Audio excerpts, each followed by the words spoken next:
Shalom, selamat pagi Bapak Ibu. Perkenalkan, nama saya Desenius Zaluhu. Saya adalah mahasiswa PPG dalam jabatan tahun 2025 batch 3 pada pelajaran agama Kristen di LPTK IAKN Ambon. Hari ini saya akan melaksanakan video pembelajaran praktek UKIN di SMP Negeri 10 Sanggau pada siswa kelas 8 dengan tema kerukunan antar umat beragama. Semoga semuanya berjalan dengan baik. Terima kasih, Tuhan Yesus memberkati. Shalom.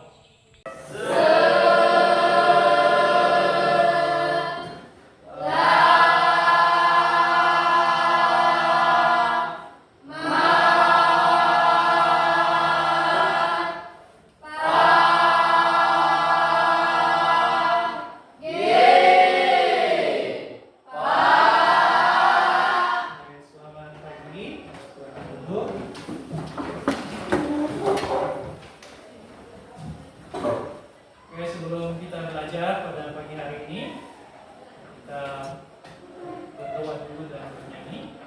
Silakan Diana pimpin dalam doa dan nyanyi.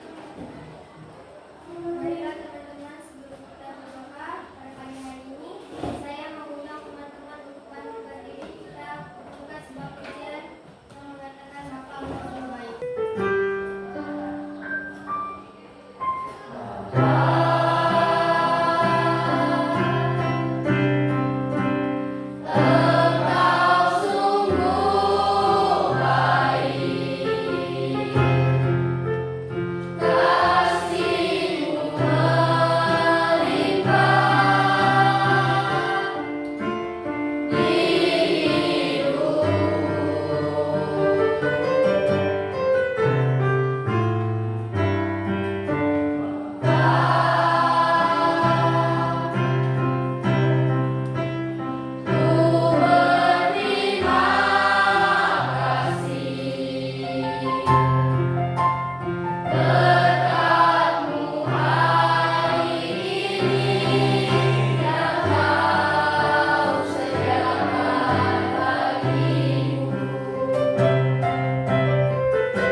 Baik, terima kasih. Silakan duduk kembali.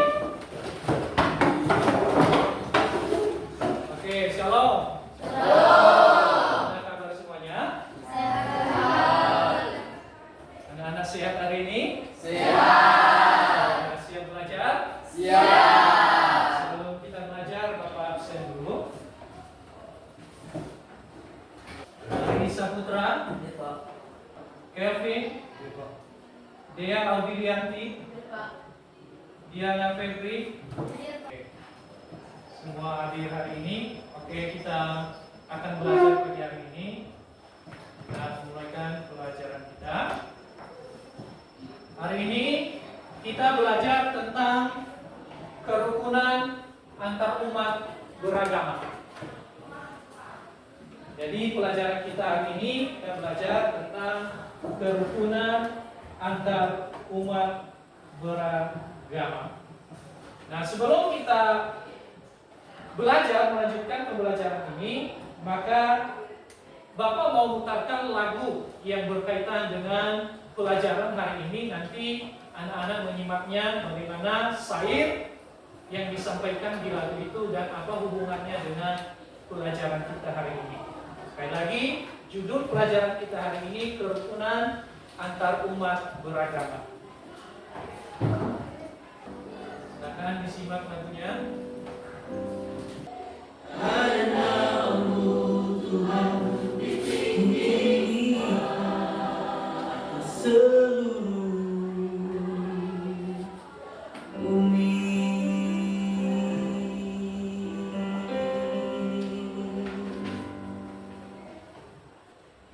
Oke, kita sudah mendengarkan lagu. Judulnya lagu ini adalah Doa Kami. Jadi apa maksudnya di syair lagu ini? Bahwa kita sebagai anak bangsa, kita harus mendoakan bangsa kita. Kenapa kita harus mendoakan bangsa kita? Supaya bangsa kita menjadi bangsa yang damai, bangsa yang penuh dengan kerukunan. Nah, hari ini kita kembali lagi di tema pelajaran kita hari ini, yaitu kerukunan antar umat beragama. Nah, tentunya kalau berbicara tentang kerukunan antar umat beragama, berarti kita kenal bahwa di Indonesia ada beberapa agama. Menurut kalian di Indonesia itu ada berapa agama? Nah, apa saja? Yang pertama agama Islam. Yang kedua agama Kristen. Yang ketiga agama Katolik. Yang keempat agama Hindu. Yang kelima agama Buddha. Yang keenam agama Konghucu. Jadi itulah keberagaman agama yang ada di Indonesia. Jadi di Indonesia itu ada 6 agama. Nah, sekarang apa tujuan kita belajar tentang kerukunan antar umat beragama? Nah, tujuan pelajaran hari ini yaitu supaya peserta didik atau anak-anak mampu menjelaskan makna kerukunan antar umat beragama dalam konteks keindonesiaan yang berperspektif iman Kristen. Jadi nanti setelah belajar pelajaran ini, maka anak-anak semua bisa menjelaskan apa itu kerukunan antar umat beragama. Jadi dalam konteks agama kekristenan. Nah, selanjutnya, apa itu makna kerukunan antar umat beragama? Makna kerukunan itu berbicara tentang adanya toleransi. Di dalamnya ada solidaritas dalam konteks, yaitu dalam bingkai apa? Bhinneka Tunggal Ika. Bhinneka Tunggal Ika itu apa? Ayo. Semboyan negara Indonesia. Biasanya Bhinneka Tunggal Ika itu tulisannya biasanya kalian lihat di burung garuda. Ada kita di bawah kaki burung garuda. Nah, apa makna dari Bhinneka Tunggal Ika? Arti Bhinneka Tunggal Ika. Nah, walaupun berbeda-beda, tetapi tetap satu. Nah, inilah makna kerukunan itu. Jadi walaupun kita di bangsa ini tadi kita sebutkan ada 6 agama. Di Indonesia ada 6 agama, bukan hanya agama lagi. Ada suku, ada budaya. Jadi dengan adanya Bhinneka Tunggal Ika, jadi walaupun kita berbeda-beda tetapi tetap satu. Nah, perhatikan dalam konteks Bhinneka Tunggal Ika, kerukunan itu berarti keadaan damai.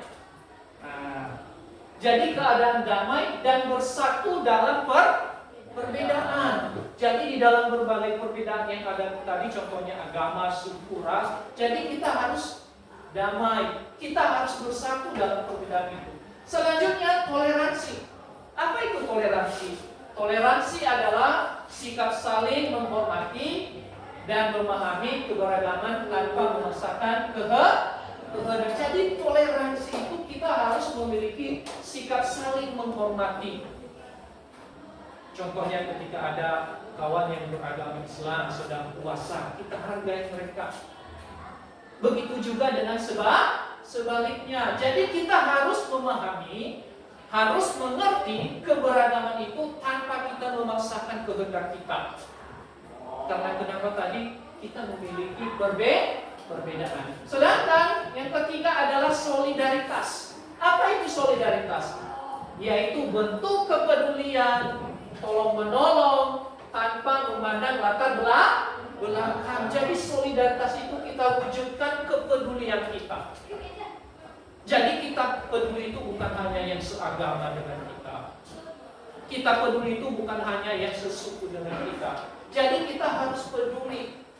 Siapapun dia yang membutuhkan pertolongan, kita harus tolong. Tanpa membeda-bedakan. Jangan berkata, oh itu sih bukan agama saya nggak mau ya jadi di situ. Tidak. Harus saling menolong. Ingat, tanpa memandang latar belakang atau perbedaan. Apa tujuannya? Yang semuanya bertujuan untuk menjaga persatuan. Untuk menjaga persatuan dan kesatuan bangsa di Indonesia. Jadi coba bayangkan, kita di Indonesia ada 6 agama, ada beberapa suku, ada beberapa budaya. Jadi dengan adanya persatuan dan kesatuan ini, maka Indonesia menjadi damai. Tapi bagaimana sebaliknya? Kalau tidak menghargai, tidak ada kerukunan, tidak ada toleransi, tidak ada solidaritas, apakah negara ini damai atau kacau? Kacau. Tetapi karena kita tadi sudah ada di bingkai Bhinneka Tunggal Ika, kita harus tetap bersatu. Untuk apa? Demi persatuan bangsa yang beragam. Jadi itu makna dari kerukunan, toleransi dan solidaritas dalam bingkai Bhinneka Tunggal Ika. Nah, sekarang kita bekerja kelompok. Anak-anak nanti belajar kelompok. Di sini nanti perhatikan, yang dikerjakan dalam kelompoknya itu ada 2. Yang pertama, melihat Mazmur 133 dan Yohanes pasal 4 ayat 1 sampai 42. Nah, perhatikan apa yang nanti yang diperhatikan di dalam ayat itu.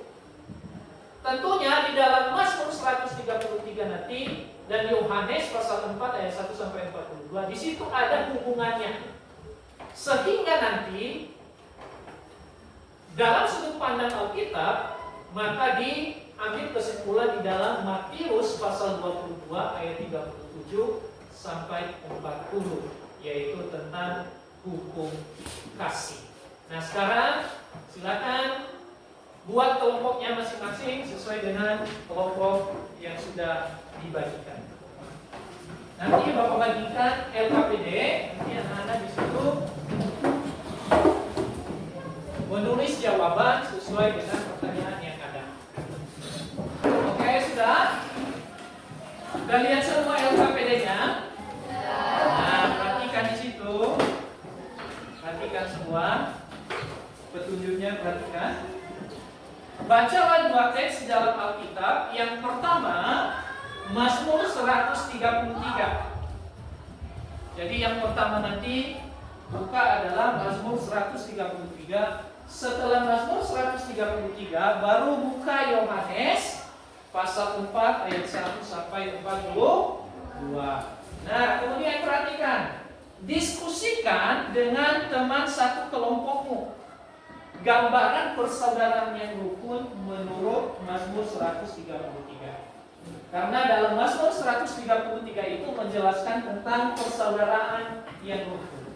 Dan itu nanti diskusikan, berikan gambarannya seperti apa. Kemudian nomor 3, diskusikan juga tentang sikap teladan apa yang dilakukan oleh Tuhan Yesus dalam perjumpaannya dengan perempuan Samaria yang berbeda suku di dalam Yohanes pasal 4 ayat 1 sampai 4. Ya. Kemudian tuliskan jawabanmu pada kota yang sudah disediakan. Di situ di LKPD-nya di situ sudah disediakan kita. Jawaban yang pertama Mazmur 33 di kotak pertama. Sedangkan jawaban nanti di dalam Yohanes pasal 4 ayat 1 sampai 42 di kotak yang kedua. Sudah lihat semua? Oke, silakan kerjakan. Yang pertama buka dulu Mazmur 130.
Oke, sudah semua?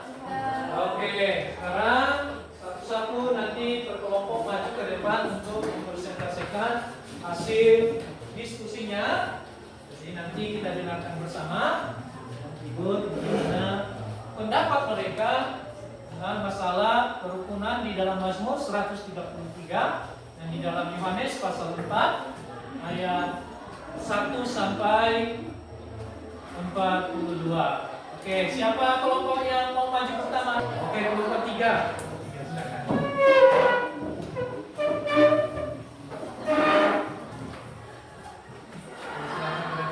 Baik. Selamat siang semuanya. Siap.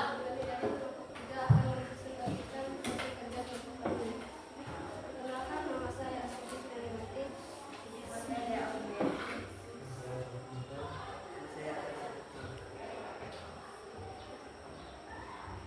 Gambaran persamaan yang disebut seperti minyak mengalir di atas kepala mengalir ke jantung, termasuk bahwa kita harus memiliki keyakinan yang baik terhadap Islam dan saudara.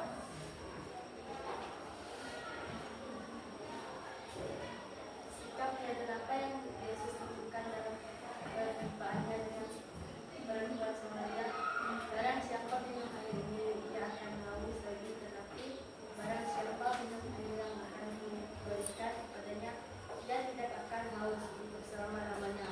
Sebaliknya, air yang akan diberikan kepadanya akan menjadi mata air dalam dirinya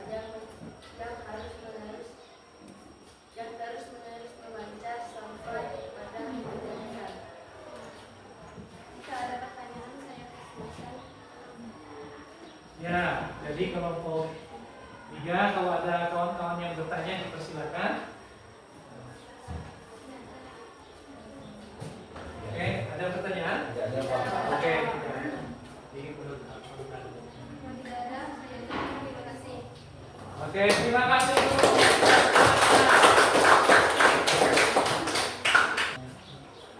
Oke, selanjutnya kelompok mana yang mau maju silakan.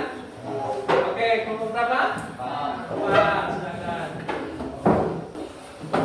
Selamat siang teman-teman. Siap.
minum air ini, dia akan haus lagi.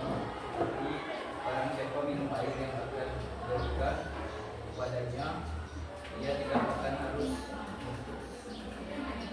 akan haus untuk selama-lamanya.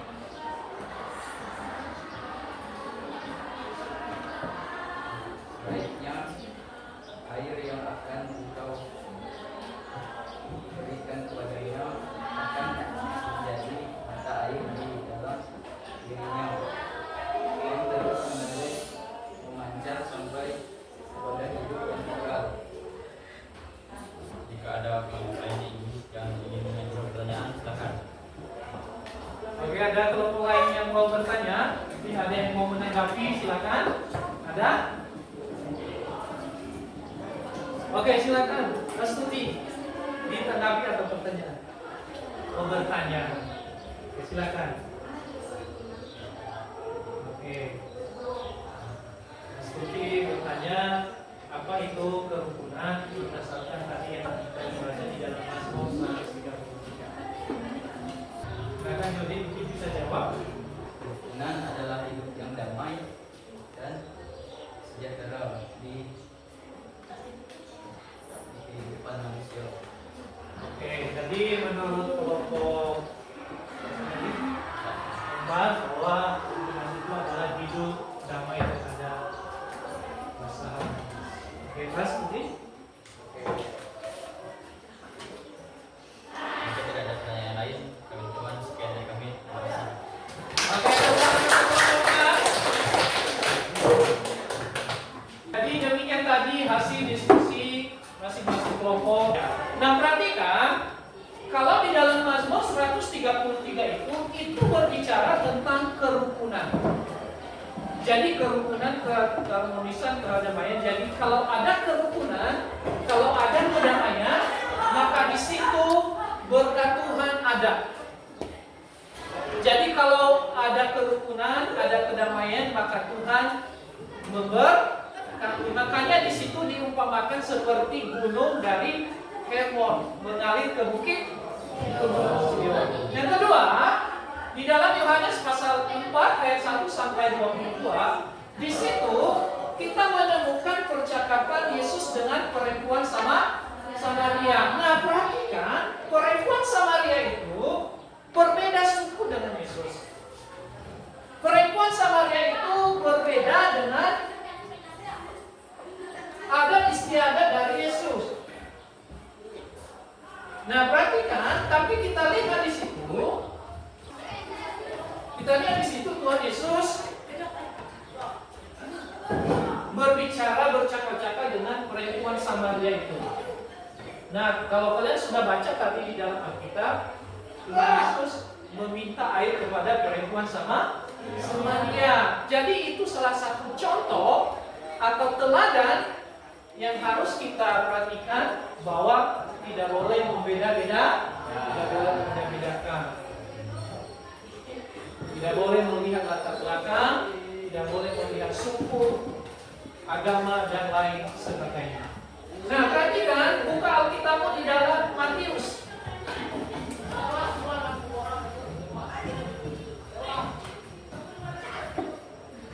Perhatikan Matius pasal 22. Matius pasal 22 ayat 37 sampai ayat 40. Sudah ketemu? Oke, kalau sudah ketemu silakan baca sama-sama. 1, 2, 3. Jawab Yesus kepadanya, kasihilah Tuhan Allahmu dengan segenap hatimu, dan dengan segenap jiwamu, dan dengan segenap akal budimu. Itulah hukum yang pertama dan yang pertama. Dan hukum yang kedua yang sama dengan itu ialah kasihilah sesamamu manusia seperti dirimu sendiri. Pada kedua hukum inilah tergantung seluruh perbuatan dan perkataan ini. Nah, perhatikan di dalam ayat itu Tuhan Yesus berkata bahwa hukum yang pertama adalah ada yang namanya hukum kasih. Hukum kasih yang pertama itu, kasihilah Tuhan Allahmu dengan segenap hatimu, segenap jiwamu dan segenap akalmu. Sedangkan hukum kasih yang kedua apa? Yaitu kasihilah sesamamu manusia seperti dirimu sendiri. Jadi kita harus mengasihi sesama kita manusia seperti diri kita sendiri. Jadi orang sering bilang, kalau kamu itu cubit kulitmu. Kalau kamu mencubit kulitmu sakit, berarti seperti itu juga orang lain. Jadi kita harus mengasihi sesama manusia seperti diri kita sendiri. Nah, perhatikan. Sudah semua? Jadi itu tentang hubungan kerukunan dan hukum kasih yang disampaikan oleh Tuhan Yesus. Silakan kembali di tempatmu yang sebelah tadi.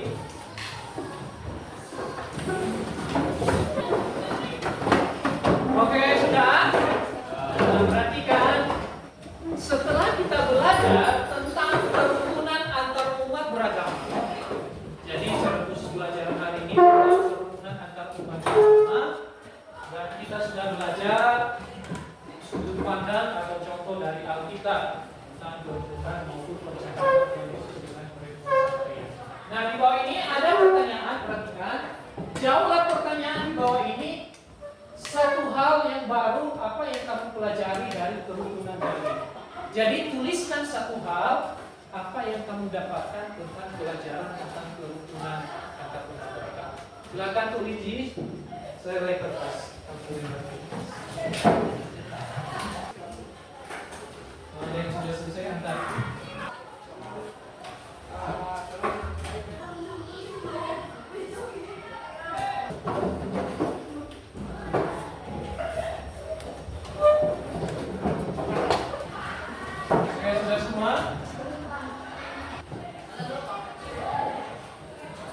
Nah, oke, perhatikan.